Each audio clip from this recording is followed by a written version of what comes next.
मेरे एक नए ब्लॉग में आपका स्वागत है और मैं आज आपको एक मंदिर की सैर कराने वाला हूं जो मंदिर झुंझुनू जिले के खेतड़ी तहसील में पड़ता है।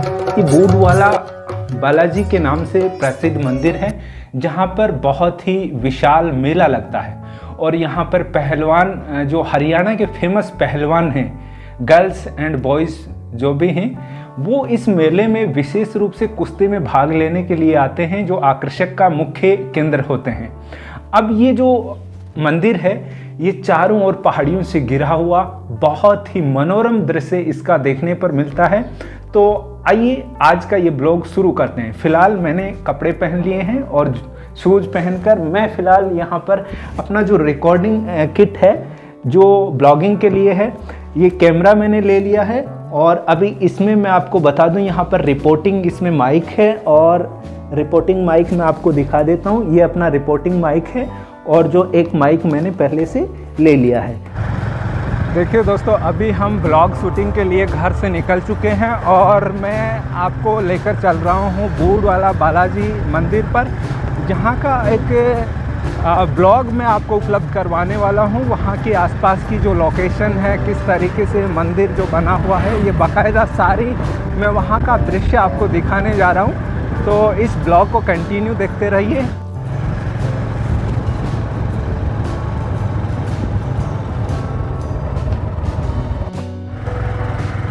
ये सामने जो आप पर्वत श्रृंखला देख रहे हैं, ये अरावली पर्वतमाला की चोटियाँ हैं।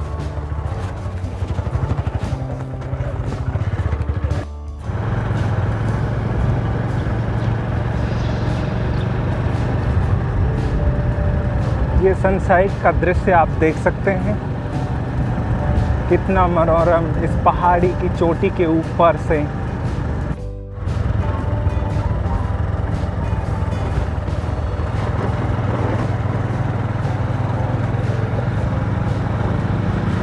तो मार्ग मैं आपको दिखा रहा हूँ जिस पर हम चल रहे हैं, ये नीम का थाना गुड्ढा रोड है और इसी रोड पर यहाँ पर देखिए ये जो कातली नदी है, इसी से हम एंट्री करते हैं। तो ये प्रवेश द्वार नंबर 1 है बूडवाले बाबा जी के जो मंदिर है उसका।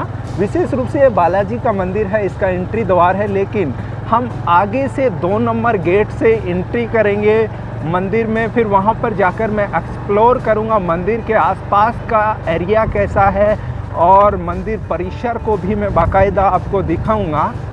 ये देखिए जो बूडवाले बाबा का जो मंदिर है उसका एंट्री गेट आप देख सकते हैं। ये एंट्री गेट अगर आप गुड्ढा रोड से गुड्ढा से होते हुए आते हैं तो कांकरिया गांव से आगे निकलने के बाद कॉलोनी आती है और ये नौरंगपुरा रोड जो इसके फ्रंट में है आप देख सकते हैं। मैं दिखाने की कोशिश करता हूँ।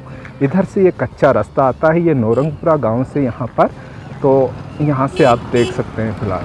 और ये जो गाड़ियाँ आपको दिखाई दे रही हैं, ये नीम का थाना की ओर से ये गाड़ी इधर गुड्ढा की ओर जाने वाली कुछ गाड़ियाँ हैं, ठीक है।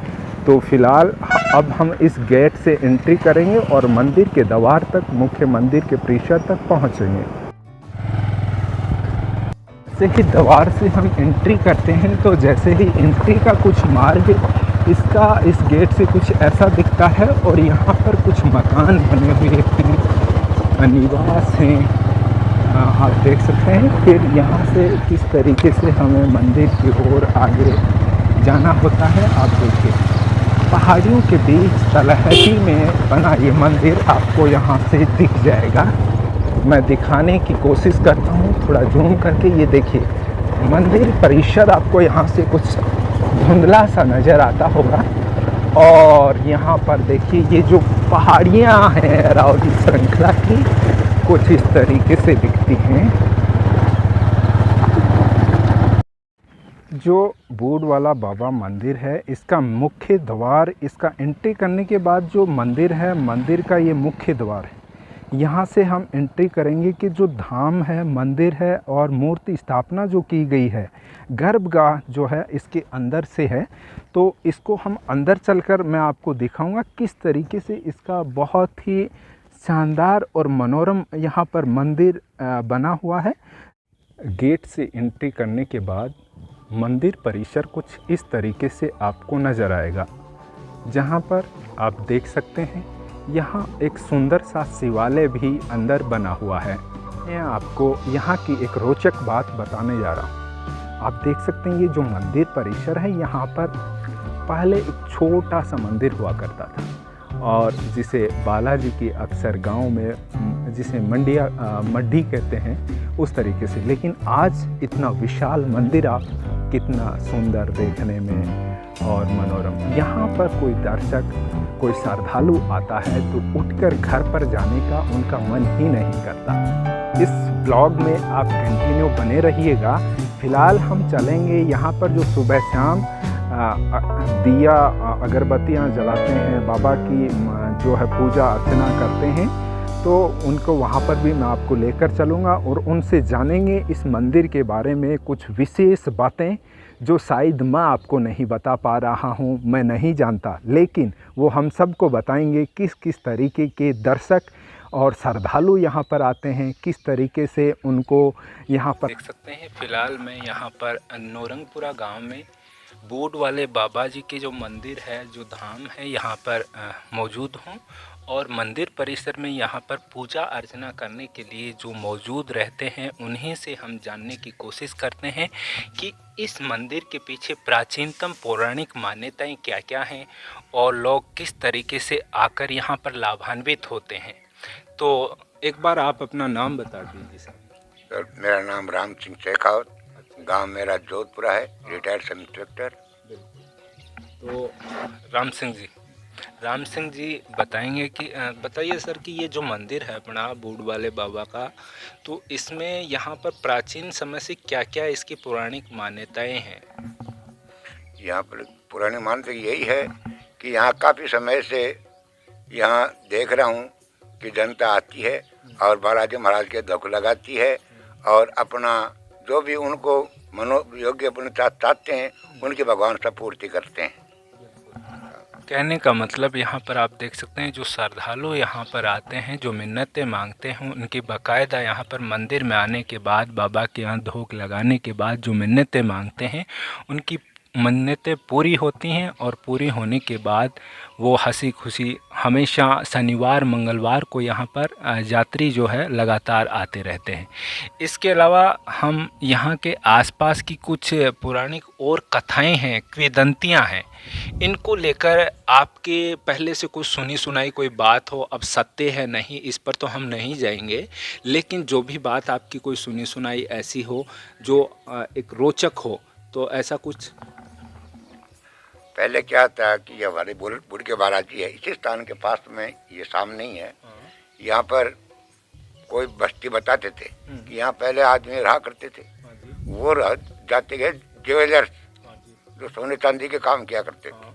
उसी तरह से यहाँ पर एक बताते हैं कि बंजारा रहा करता था, उसने यहाँ खेल की सोने की खेल बना रखी थी गऊ को पानी पिलाने के लिए।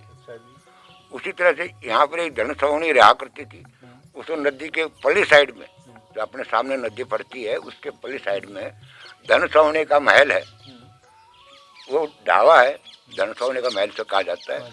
उसको पुरातत्व वाले आज से करीबन 20-25 साल पहले यहाँ खुदाई करने भी आए थे। यहाँ से कुछ पुरातत्व कोई चीज़ें मिली हैं, जो तीर है और एक बड़ा भारी घड़ा मिला था, वो आज भी जयपुर पुरातत्व में हवा महल में रखा हुआ है। और यहाँ तो उसमें बताते हैं कि वहाँ महल था, अब उसकी खुदाई बंद कर दी गई, फिलहाल उसकी जो अवशेष हैं वो वहाँ मौजूद हैं। एक बार मैं आपसे पूछना चाहूँगा, यहाँ पर जो मंदिर है इसके बारे में, यहाँ पर फ़िलहाल प्रतिवर्ष एक मेले का आयोजन किया जाता है, तो आप बता सकते हैं सर किस तिथि को ये मेला भरता है? जेठ उतरता की, जेठ उतरता की लागता की 14 को, ज्येष्ठ 14 को यहाँ पर मेले का, मई जून के अंदर मेले का आयोजन किया जाता है प्रतिवर्ष। हाँ, मई जून में ये मेले का आयोजन यहाँ पर प्रतिवर्ष किया जाता है जी। इसके अलावा अन्य कोई बात, विशेष कोई बात हो? सब विशेष बहुत बढ़िया बढ़िया बात है।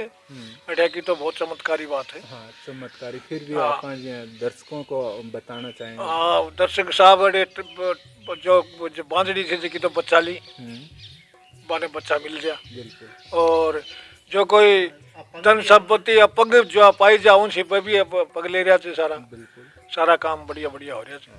और पुरानी परंपरा है, आरती उरती होती है ठे सारी की सारी, और खूब सुनता। अब सब मंदिर बनाए दियो, मंदिर ये मंदिर में करा। अब एक बात मैं खुद बताना चाहूँ थाने कि आपने जो ये मंदिर है, मंदिर के ये जो पहाड़ी है, इस पहाड़ी के यहाँ पर जब बच्चे थे हम भी यहीं खेला करते थे। आसपास का 2 किलोमीटर का लगभग एरिया है। बताऊँ कि यहाँ पर सुनने में आया था कि ये जो मंदिर है, इसके यहाँ पर पीछे ये जो पहाड़ी दिख रही है, एक बार थोड़ा सा उधर मूव करो इसको। ठीक है, अब वापस करो यहाँ पर। तो ये जो आप देख रहे हैं, ये पहाड़ी का जो खोल हम कह सकते हैं, ठीक है। यहाँ पर जो है शाम को जब भी मंदिर के अंदर हम एक तरीके से दीपक जलाते हैं, पूजा अर्चना करते हैं, आरती करते हैं, उस टाइम में हमने सुना है कि वहाँ पर आरती होती थी, शंख नगाड़े झालर की आवाज़ वहाँ पर सुनाई देती थी। तो इसके पीछे आपका क्या कहना है सर, कि आपने भी ऐसा सुना था, हकीकत है, आज भी सुनता है, नहीं सुनता है, क्या मान्यता सुना है? था साहब, अब तो कौन सुन रहे आज नाम तो, लेकिन सुना खूब सुने। हाँ।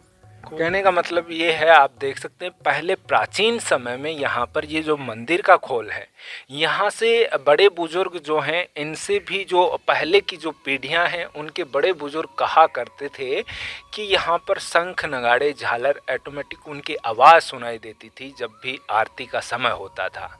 अब ये एक किंवदंती है, इसकी सत्यता प्रामाणिकता तो हम भी नहीं दे सकते, लेकिन निश्चित रूप से ऐसा कुछ रहा होगा, इसीलिए ये बातें प्रचलित होती हैं, है ना।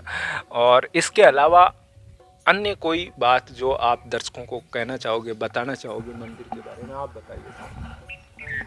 देखिए साउंड के अंदर बैठे हुए जो भी बात है बताओ। बता दो। साउंड में क्या तो तेज भी हो, साउंड में साहब 2 सर पाऊंगे रेगुलर ठेठ से बिल्कुल। उतर। और मंदिर में मतलब विचरण करते हैं। हाँ, खूब विचरण करे जे। हाँ। और बगा मुंह में निकले से एक सिर पर है आग निकले है। वे दूना में जाए, दूना में से वापस चले जाए, मान कोई परेशान करें को जी। डेरे वाला ने की नहीं परेशान। रंग वगैरह आपने देखा तो आधो दो सफेद है और आधो कालो है। अच्छा, जोड़ा आता है। जोड़ो। आप देख सकते हैं बड़ी ही रोचक बात, यहाँ पर श्रावण माह में हमेशा यहाँ पर सर्प का एक जोड़ा जो है धोने में बाबा के यहाँ पर आता है, मंदिर परिसर में विचरण करता है, और बाकायदा वो खुद अपने आप यहाँ से वापस चले जाते हैं, किसी को कोई परेशानी तकलीफ मंदिर में नहीं देते हैं। तो इसका मतलब आप देख सकते हैं दिव्य शक्तियाँ ज़रूर यहाँ पर, जिनका अंदाज़ा आप इस बात से लगा सकते हैं प्रत्येक श्रावण मास में ऐसा होता है यहाँ पर। इसके अलावा एक और बहुत ही रोचक बात है इस मंदिर की। जो मंदिर में बाबा की जो मूर्ति आपने देखी, गर्भगाह जो था, उसमें बाबा के यहाँ पर जो आंखें हैं वो चांदी की आंखें लगी हुई हैं, और चांदी की जो आंखें लगी हुई हैं उनमें से किसी अजनबी ने या फिर चुराने के लिए कोई पहले प्राचीन समय में, तो उन आँखों को एक तरीके से मैं कहूँ मन में उसके कोई ना कोई कपट था, तो उस आँखों को उतार कर वो यहाँ से ले जाने की कोशिश कर रहा था। ऐसी मान्यता हमने भी सुनी थी। अब ये साक्षात हमारे सामने यहाँ पर बैठे हैं जो आरती करते हैं मंदिर में, इनसे हम इसकी प्रामाणिकता जानेंगे। तो इसको जैसे ही उन्होंने आँखों को उतारा और फिर यहाँ से निकलने के लिए यानी घर की ओर प्रस्थान करने लगा, तो हमने सुना था कि उनकी आँखों की ज्योति उनकी आँखों की ज्योति चली गई थी, उनको दिखाई नहीं दिया, वो अंधा होने लगा। तो उसे बाबा का जो है चमत्कार याद आया कि हकीकत में यहाँ पर शक्ति है, और हमने कहीं ना कहीं ये गलती कर दी, और इस गलती का खामियाजा हमें भुगतना पड़ सकता है, इससे भी बड़ा नुकसान हो सकता है। ऐसा सोचकर वो वापस मंदिर की ओर आने लगा और बाबा के यहाँ पर आकर वो जो चांदी की जो आंखें बाबा को वापस अब ऊपर का हाँ मुकुट छत्र जिसे कह सकते हैं, जैसे जी आप बता दीजिए, आप आइए सर। मैं इतना जानता नहीं हूँ तो ये साक्षात यहाँ पर हैं, ये आपको बताएंगे आगे। सब जो मुकुट है वो आंखें ले जाने के बाद वहाँ से वो 500 मीटर दूर जाने के बाद उनको देखना बिल्कुल बंद हो गया। हाँ जी। उसके बाद में उसने वापस आया तो दिखाई दिया, फिर उसने वो आंखें ही नहीं, उसका मुकुट है, वो छत्र है, वो भी ऊट चढ़ा के गया इधर। जी ऐसी बात देख सकते हैं आप। तो इस तरीके की यहाँ पर चमत्कारिक और रोचक कुछ बातें हैं इस मंदिर से जुड़ी हुई हैं। तो मंदिर में वास्तव में यहाँ पर आकर मुझे भी ऐसा लग रहा है, मंदिर से उठने का मन ही नहीं करता, यहीं का होकर रह जाते हैं, इतना मन लग जाता है मंदिर परिसर में। और फिर हम प्रकृति की गोद में हैं कहीं ना कहीं। ये जो अरावली पर्वतमाला की श्रृंखलाओं से चारों ओर घिरा हुआ ये मंदिर इस पर्वत की तलहटी में बना हुआ है और बाकायदा यहाँ पर पेड़ पौधे जिनसे नेचुरल हमें एक तरीके से शुद्ध वातावरण, शुद्ध वायु यहाँ पर मिलती है। और बाबा के मंदिर में चरणों में अगर हम यहाँ पर रहें, बाबा के लिए सुबह शाम आरती का हमें अवसर मिलता है, इससे बड़ी बात क्या हो सकती है। तो निश्चित रूप से मैं कहना चाहूँगा, जो भी व्यूवर्स हैं, जो भी सब्सक्राइबर्स हैं, इस वीडियो को देख रहे हैं, तो आप भी अगर कभी मौका मिले राजस्थान आने का, और राजस्थान के झुंझुनू ज़िले के खेतड़ी तहसील के नौरंगपुरा गांव में ये मंदिर बना हुआ है। बूढ़ के बालाजी के नाम से ये मंदिर प्रसिद्ध है। यहाँ पर दर्शन के लिए आप निसंदेह आएँ, आपको किसी तरीके की कोई तकलीफ़ नहीं। रहने के लिए यहाँ पर व्यवस्था है, अगर दूर से आप आते हैं तो सारी व्यवस्था आपके लिए यहाँ पर रहेगी। देख सकते हैं, बाबा के दर्शन के लिए आप आए। जी यहाँ हर शनिवार और मंगलवार को जी भगवान के यहाँ स्वामणी आती है, खूब स्वामणी आती है। लेकिन अभी फिलहाल जो है कोरोना का टाइम है, इसलिए स्वामणी सब बंद कर रखी है। बाकी यात्री बहुत आते हैं यहाँ पर। तो आप देख सकते हैं, शनिवार मंगलवार को बाकायदा यहाँ पर 2-2 3-3 सुमावनियाँ, मतलब कहने का मतलब प्रसादी का वितरण, दाल बाटी चूरमा विशेष रूप से यहाँ पर जो जिनको लाभ पहुँचता है वो करते हैं यहाँ पर, और प्रसाद वितरण होता ही रहता है। किसी तरीके की जो श्रद्धालु दूर से आते हैं उनको रहने खाने की कोई कमी नहीं होती। तो फिलहाल के लिए इस वीडियो में, इस ब्लॉग में इतना ही। फिर मिलेंगे एक शानदार ऐसा ही ब्लॉग लेकर, तब तक नमस्कार।